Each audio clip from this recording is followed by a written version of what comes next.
Hi, welcome to show Sai food. ఈరోజు మన recipe వచ్చేసి రాజ్మా కిడ్నీ బీన్స్. ఆరోగ్యానికి ఎంతో మేలు చేసే ఆహారం. ఇందులో ఫైబర్, ప్రోటీన్, ఖనిజాలు అనేటివి చాలా పుష్కలంగా ఉంటాయి కదా. మనకి ఇది రైస్కి, రొట్టెకి చాలా సూపర్గా ఉంటుంది. ఇది ఎముకలను బలంగా కూడా ఉంచుతుంది. బ్లడ్లో షుగర్ లెవెల్స్ని కూడా కంట్రోల్లో ఉంచుతుంది. కాబట్టి ఇది హెల్త్కి చాలా అంటే చాలా మంచిది. అది ఎలా ప్రిపేర్ చేసుకోవాలో ఇప్పుడు చూసేద్దాం. దానికోసం నేనైతే ఒక పావు కేజీ వరకు రాజ్మా తీసుకుంటున్నాను. మీకు కావాలంటే క్వాంటిటీ పెంచుకోండి, లేదంటే తగ్గించుకోవచ్చు. వీటిని నీట్గా కడిగేసి వీటిలో వాటర్ యాడ్ చేసేసి నైట్కి నానబెట్టేసేసుకోండి. మార్నింగ్ చూపిస్తున్నాను చూడండి. ఇవి నానిన తర్వాత మనకి డబల్ అవుతాయండి. వాటర్ వేసేటప్పుడు కొద్దిగా ఎక్కువగానే వేసి నానబెట్టేసేయండి నైట్కి. తర్వాత నెక్స్ట్ డే మార్నింగ్ వాటర్ మొత్తం తీసేసి కుక్కర్లోకి వేసేసుకోండి. వీటిని వేసిన తర్వాత ఒక 4 కప్స్ వరకు వాటర్ని వేయండి. రాజ్మా అంత తొందరగా ఉడకదండి, కాబట్టి కొద్దిగా వాటర్ని ఎక్కువగానే వేయండి.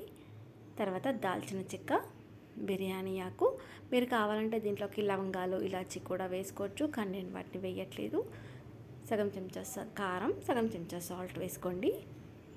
అల్లం వెల్లుల్లి పేస్ట్,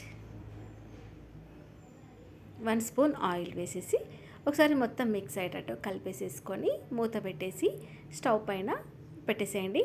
హై ఫ్లేమ్లో ఒక విజిల్ పెట్టేసి మీడియం ఫ్లేమ్లో 5 విజిల్స్ వచ్చేంత వరకు పెట్టండి. ఇన్ని విజిల్స్ అని ఏం కాదండి, మనకు రాజ్మా అనేది సాఫ్ట్గా ఉడకాలి. అలా ఉడికితేనే కర్రీ అనేది బాగా వస్తుంది మనకి. ఇప్పుడు స్టవ్ పైన ఇంకో ప్యాన్ పెట్టేసి 1 టేబుల్ స్పూన్ వరకు నెయ్యిని వేసుకోండి. తర్వాత దీంట్లోకి ఆయిల్ని ఒక 3 to 4 స్పూన్స్ వరకు వేసుకోండి. ఇది కొంచెం వేడైన తర్వాత జీలకర్ర ఒక సగం చెంచా, పెద్ద సైజు ఆనియన్స్ని ఒక 2 తీసుకొని సన్నగా కట్ చేసి ఇందులో వేసుకోండి. చూడండి, ఇలా కట్ చేసి వేసుకోండి. మొత్తం ఒకసారి కలిపిన తర్వాత మూత పెట్టేసి మనకు ఆనియన్స్ అనేది బ్రౌన్ కలర్ వచ్చేంత వరకు వేయించుకోవాలండి. పూర్తిగా బ్రౌన్ కలర్ అనేది రావాలి. చూడండి, ఇలా బ్రౌన్ కలర్ వచ్చిన తర్వాత మూత తీసేసి ఒకసారి కలిపేసుకోండి. మంటని మీడియం ఫ్లేమ్లో పెట్టేసి చేసుకోండి. ఇప్పుడు దీంట్లోకి ఒక సగం చెంచా వరకు కారం, మీ టేస్ట్కి సరిపడేంత సాల్ట్ వేసుకోండి. 3/4 చెంచా వరకు అయితే పడుతుంది. ఇప్పుడు 1 స్పూన్ అల్లం వెల్లుల్లి పేస్ట్, ధనియాల పొడి 1 స్పూన్, గరం మసాలా 1 స్పూన్, వేయించిన జీలకర్ర పొడి ఒక 1 స్పూన్ వరకు వేసేసి కొద్దిగా పసుపు వేయండి. ఇప్పుడు అన్నీ మిక్స్ అయ్యేటట్టు ఒకసారి కలిపేసుకోండి. మసాలాలన్నీ ఆనియన్స్కి పట్టించి ఒకసారి ఇలా కలిపేసుకోవాలి. చూడండి, ఇప్పుడు మాత్రం మంటని మీడియం ఫ్లేమ్లోనే పెట్టుకోండి.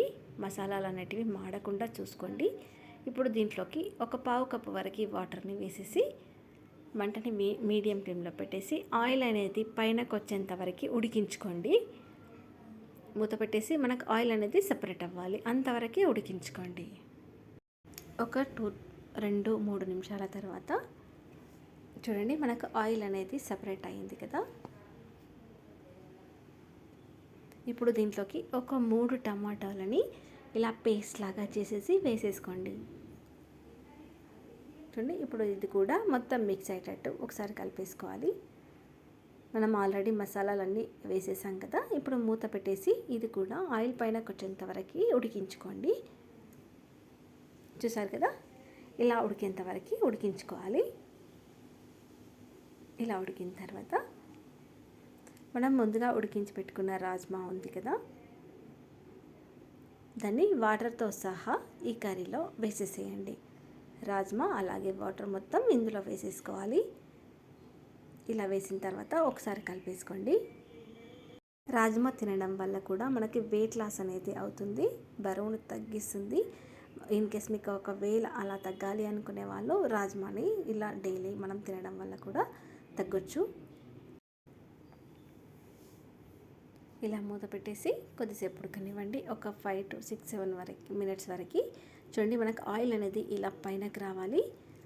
చూడండి, కొద్దిగా థిక్గా అయ్యేంత వరకు ఉడికించుకోండి. ఇప్పుడు స్టవ్ ఆఫ్ చేసేసి ఒక సర్వింగ్ బౌల్లోకి తీసుకొని సర్వ్ చేసుకోవడమే. చూసారు కదా, ఎన్నో బెనిఫిట్స్ ఉండే ఈ రాజ్మాని మీరు కూడా ఇలా ట్రై చేయండి. ఇంకో విషయం అండి, మన బ్లడ్లో షుగర్ లెవెల్స్ని త్వరగా పెరగకుండా ఆపుతుంది ఈ రాజ్మా అనేది.